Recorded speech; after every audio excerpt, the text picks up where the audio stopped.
Those who were in front of their screens on Friday night noticed something. Something was going wrong. First, gold crashed, and within hours, trillions of dollars in market cap evaporated. Then silver started to fall and experienced drops of up to 40%. It was as if it wasn't a precious metal, but a meme coin. It dropped very sharply. Everything we called a safe haven was shaking. What happened? Was World War III breaking out? At first, Bitcoin was actually holding strong. But on Saturday, the Epstein files were released and Bitcoin also started to crash. Names, connections, documents, and the word Bitcoin mentioned over and over again. Bitcoin couldn't withstand it either, and it also started to drop sharply. A panic broke out in the market. Was Bitcoin actually created by Epstein? Was everything just an illusion? In the end, everything fell. Gold, silver. So was this drop just profit taking, or was it a sign of a peak? In this video, we'll talk about these topics. Why did it fall? Could the current downward trend continue? Or will a period of prosperity and growth finally return for global investment markets? Let's dive deep into the details of our video.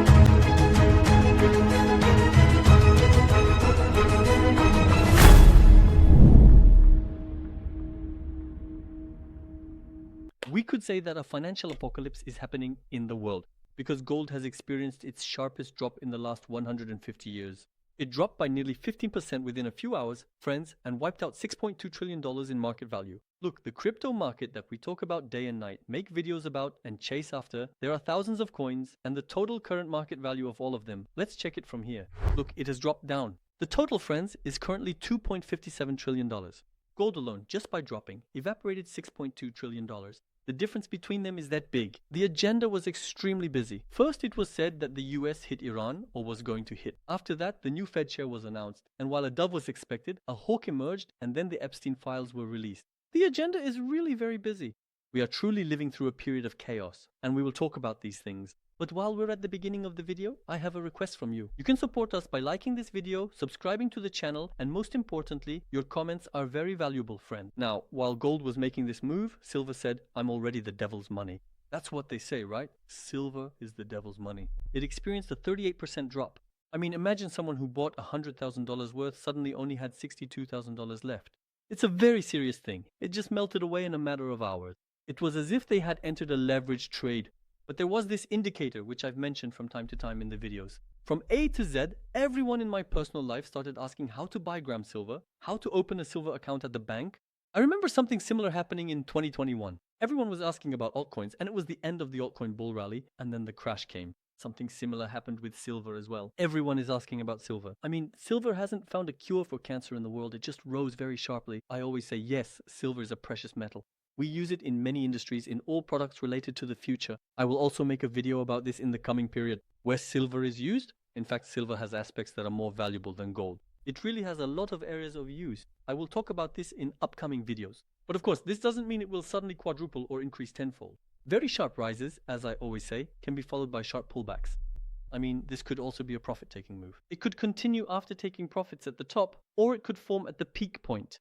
In this video, we'll talk a bit about these things. And just as we said, Bitcoin is holding strong, this time it's really holding strong. Then the Epstein files came out and Bitcoin crashed. So, did Epstein have a tape of the altcoins or something? No, but the word Bitcoin appeared a lot in Epstein's emails.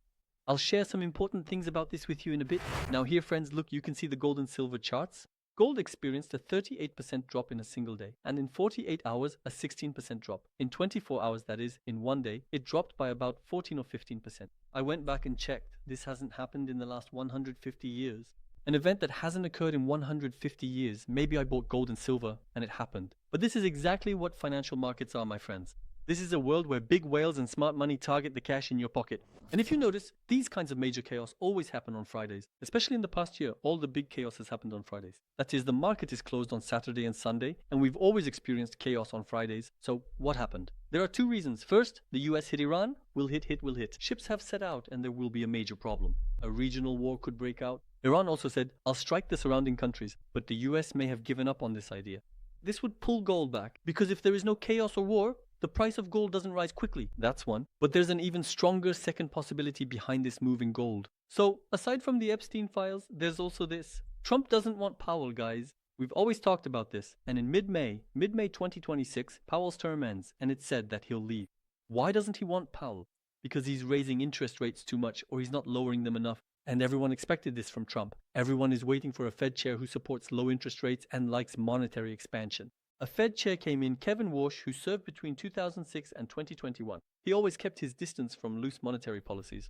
He thought the Fed took inflation seriously too late. He believes that monetary expansion could create an asset bubble and that credibility can only be maintained through a tight stance. So in fact, we see someone who is a continuation of Powell. This created a shock effect in the market. Of course, it also brought down crypto and caused gold to drop sharply because maybe interest rates won't go down. If interest rates don't fall, if there is no monetary easing, why should gold rise? Because if inflation is being suppressed, why should gold go up? And this created a shock effect in the market. Some say if Trump chose him, he accepts higher rates. Others argue he will do as he pleases and keep policies tight. Of course, this is a bad scenario for all of us because it's an even harsher scenario for cryptocurrencies. Now, when gold and silver are yielding profits, no one questions why, but when they stop, everyone asks why they did. So guys, suddenly gold goes up by 10 or 20% or rises 25% in a month.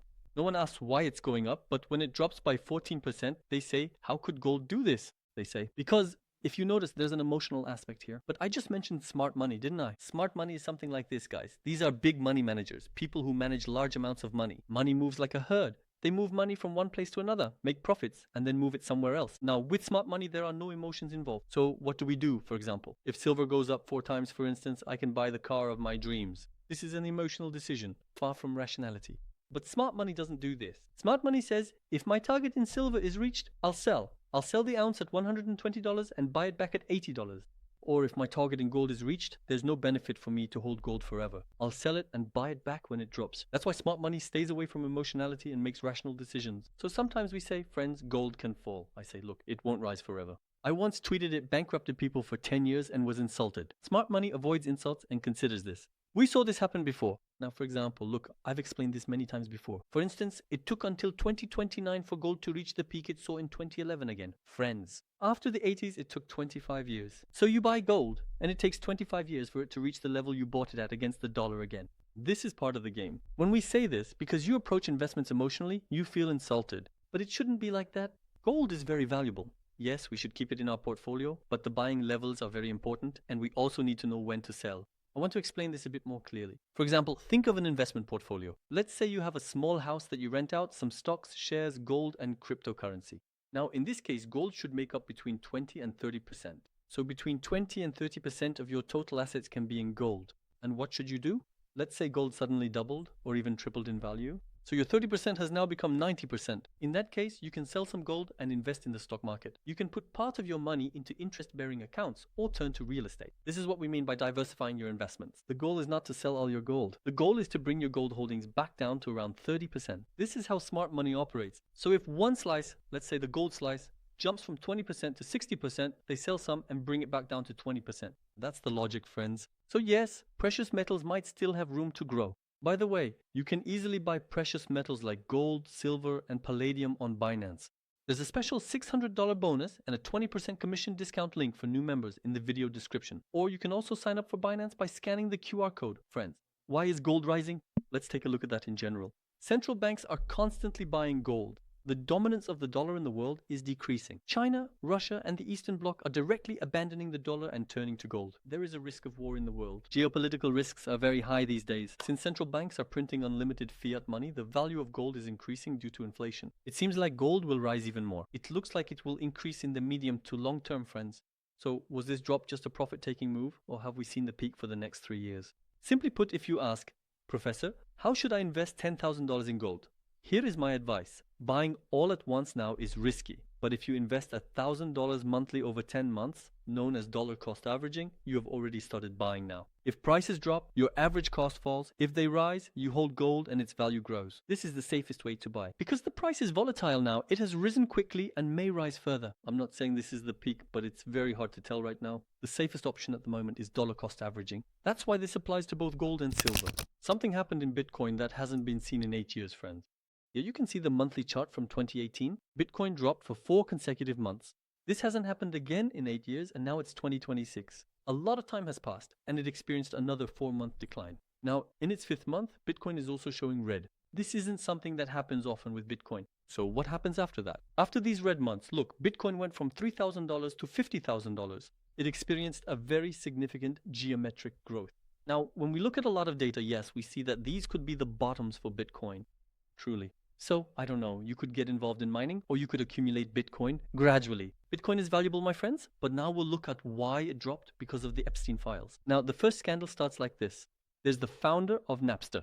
I think the application's name is Napster. This is a peer-to-peer file and music sharing platform. It wasn't very famous in Turkey, but it became famous worldwide. Parker founded it, and it was something that made money for its users. It's like the file sharing version of Bitcoin, but the logic is similar.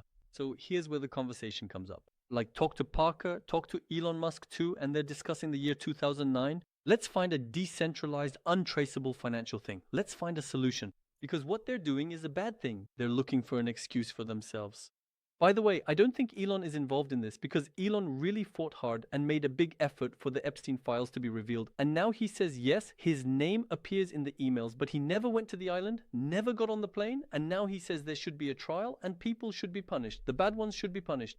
I think Elon put a lot of serious pressure for these files to be published, and he succeeded in that. And it was a good thing. The bad guys need to be punished. Now we've come back to this again. This led to a certain kind of talk. Did Epstein set this up? There was talk about whether Satoshi was actually a close friend of Epstein, and Bitcoin collapsed, it crashed. But there's an inconsistency here. This correspondence is from the summer of 2019. But the Bitcoin white paper was shared in October 2008, and by January 2009, Bitcoin was already up and running. It already existed as a means of payment. So this is a bit of a made-up story, guys. In another image, some emails were shared claiming that Bitcoin's founders were funded by Epstein.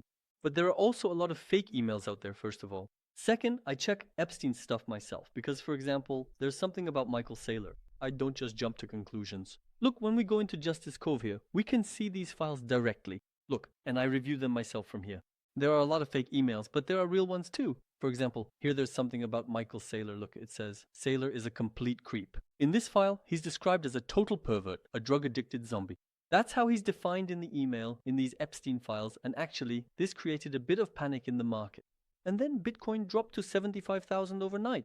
Now I looked into it. Michael Saylor's, that is MicroStrategy, currently called Strategy, the company's Bitcoin purchase cost is $76,000. When it dropped to $75,000, they were at a loss. They had suffered a loss of around $10 billion.